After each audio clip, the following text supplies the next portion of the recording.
Hey everyone, my name is Zach. I'm a 22-year-old competitive bowler from Canada, currently living near Toronto. Welcome back to the COMPCLIMB training series, where I record most of my training, provide in-depth analysis of every session, and just chat about climbing with an emphasis on competition. So I've got some pretty bad news for today, but what I'll do is I'll save it for the end of the episode just because it's a bit of a downer, and we'll just focus on the session for now, and I'll give you my little update later. So we're climbing on the Kilter board in today's episode, as you can see, and this is sort of unexpected. Today's on the program for today's day of training. We were supposed to have 2 boulder sessions, an hour long each, but I had a few boulder sessions recently, and I had sent a lot of boulders in some nearby gyms, and so I didn't have any too many like fresh, brand new gyms for me to choose from to go have like a big mega boulder session where I go and I try and send everything. And I wasn't too motivated to go boulder. I didn't have any gyms that I was like, yeah, I want to go try and take down all the boulders at this gym. And something I've been having fun with recently is the Kilter board. I've had a few sessions on the Kilter, the most recent one being the session where I tried a whole bunch of the hardest boulders on the Kilter board and just gave like a few boulders some tries to like find some cool projects for me to focus on.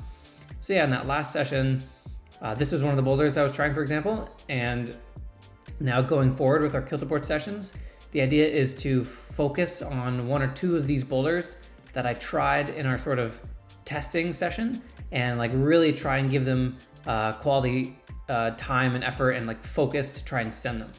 So I sort of just like played around on some boulders last session, and now the idea is, okay, let's pick them one by one at a time and really try and put in all the work to send these boulders, because a lot of them are going to be like, near my limit. So I'll really need to be paying attention. I can't just sort of hop on the boulders willy-nilly and send them. So this boulder, for example, is obviously one of the boulders I tried previously. It is a boulder called Soul by Ben Kim. I was really psyched on looking at Ben Kim's Instagram when I was like scoping out Kilter board boulders. He's a really fun climber to watch.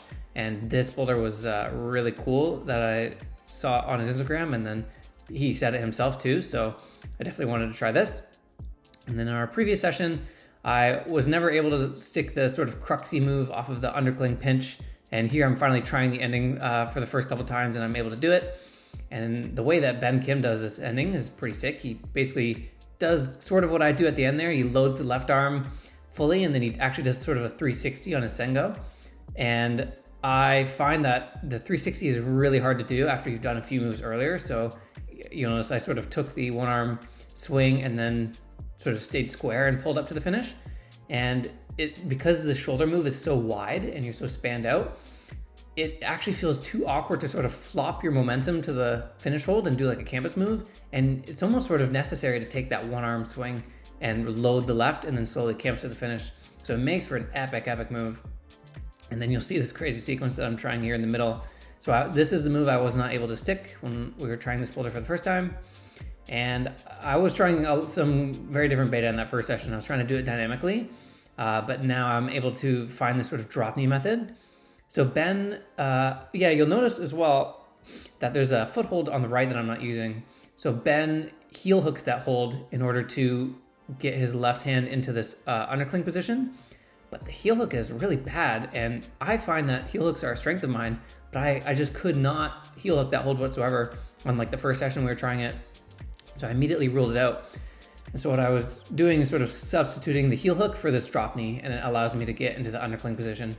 And so here we have a ground try. As you can see, I've been trying this boulder a lot, and this boulder like just took up the entirety of the session. I just knew that I would probably spend like 45 minutes to an hour trying this boulder, and it ended up being the case. So I finally stick this move for the first time here from the beginning. The drop knee helps me get into this undercling move, and then this position is really good. And I'm feeling like, yeah, okay, I can send the boulder. And I try to do the one arm load move, but that is so intense to do that from the beginning of the boulder. Like the hold's pretty good, but you're just so fatigued from grabbing like intense holds like all the way up this boulder that it's really hard to do that one arm move at the end.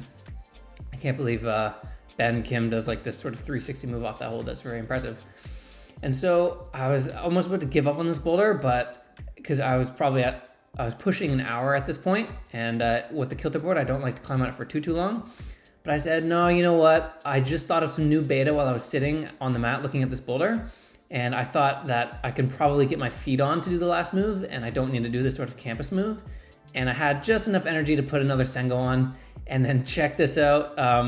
So this is going to be sort of relevant to what my little update is. So you'll think that, okay, Zach, based on the title of this video, you probably just hurt your shoulder there on that move, didn't you? Because that was nasty looking, wasn't it? I even like come off the wall, and my shoulder is definitely sore from that move. It's like definitely strained, but I didn't tweak it. Yeah, I mean, you can see, look here, I'm like feeling my shoulder. So that was obviously intense, but it wasn't too bad. And I train all the time as like just an athlete. I'm always like, it's a very important thing to be able to feel out when positions are going to hurt yourself, and like how far can I actually push a certain position before I'm going to hurt myself. And I've gained a lot of experience in doing this, and I know when when something is stable, when something is comfortable, and when I need to stop. That is not where I hurt my shoulder. And so yes, this is sort of the update that I'm giving. I have injured my shoulder now. What happens actually is after this Kilter board session, basically I subbed out the morning session of bouldering for an hour of Kilter board, and then I was going to go do another boulder session in the evening, which I did. So I went to the grotto for my boulder session, and on the very last boulder of the day, I am on this climb where I'm in a position where I basically pull off a hold and I jump into a double mantle. And so I sort of like don't pull up high enough, and I'm sort of halfway in between being in a pulling position and a pressing position, and I try to press up the rest of the way, and immediately my left shoulder is like, it feels, I've never dislocated my shoulder, but it felt like it popped out of a socket. I heard a crunch, I felt a crack. It was absolutely disgusting, and it was obviously not I didn't like slowly put myself in this position, so I didn't have my sort of defense mechanism. It was immediately like, I jump in this position and I start pressing right away, and then immediately it like sort of cracks and hurts right away. And I wonder if like this move here, because I was trying so hard on it and I was like really straining it, I wonder if that sort of weakened my shoulder a bit, and maybe made me more susceptible to this injury that I picked up later in the day. So anyway, at the time I'm recording this video, this was yesterday. So this is the next day after I hurt my shoulder, and I just got back from physio like a couple hours ago. And what my physio said is, based on all of her tests and what I explained to her, she thinks that I maybe slightly tore something on my rotator cuff, I think she was saying. And it's definitely pretty demoralizing. I am pretty upset by this. So when I first hurt myself, it was at the end of the session yesterday, and immediately it didn't even hurt that much at first. It was like almost a very weird feeling. I just felt sort of like lightheaded. My shoulder definitely felt weird. It felt like it was like noodly or something. My left arm was acting very weird, but it wasn't quite pain. So I went and I sat for a little bit, and I was like freaking out. And then what I did was I went and I just like got on some jug halls to really feel it out, just to see how much it was hurting. Now I was able to like climb normally on jugs. Like I could sort of even just load my one arm and just do a full pull on one arm, and without any pain. Like, yeah, maybe there's a little bit of pain, but if I dislocated my shoulder, I wouldn't be able to move it. So it was not quite that. But yeah, I was able to sort of climb. But then what I expected to happen happened, which was after I slept on it, I woke up, and the next morning it's like feeling worse, right? It feels like almost swollen, very stiff. And then when I was at physio, she taped it up a lot, and so it's like very limited in my range of motion. Like it's uncomfortable to lift my arm all the way up. But like, I don't know, it didn't hurt to pull off of it immediately after I hurt it. It's just getting like really stiff now, and I feel like it's trying to go into like deep recovery mode. So the worst part right now basically is that I don't know how bad it is. What I'm going to do is I'll take like 2 to 3 days off, and then I'll go to the gym and just climb around easy stuff to see just how bad it is. But the worst part right now is not really knowing just how bad the injury is. So basically going forward, at this moment in time, I just don't know what this is really. I don't know how bad it is. I feel like it's probably going to at least impact a week or two of training. So like for the next week or two, I expect to just be sort of bouldering, just climbing, working my way up from easy boulders, gradually getting harder and harder. And that's just sort of where I'm at right now. So this is probably going to be the last sort of COMPCLIMB episode you'll get for a little while. Maybe what I'll do is I might first what I'm going to do is I'm going to take a few days off, go test it at the gym, see where it's at. And I might just sort of make a video, I don't know, documenting the recovery process or whatnot. I don't really know. I'm pretty upset, obviously.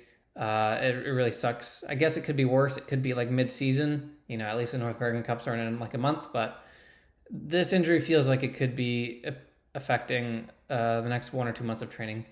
But it's only the next day after it happens, so I don't really know yet. So yeah, I'll be gone probably for a little bit from the videos, but I'll be back with some updates shortly.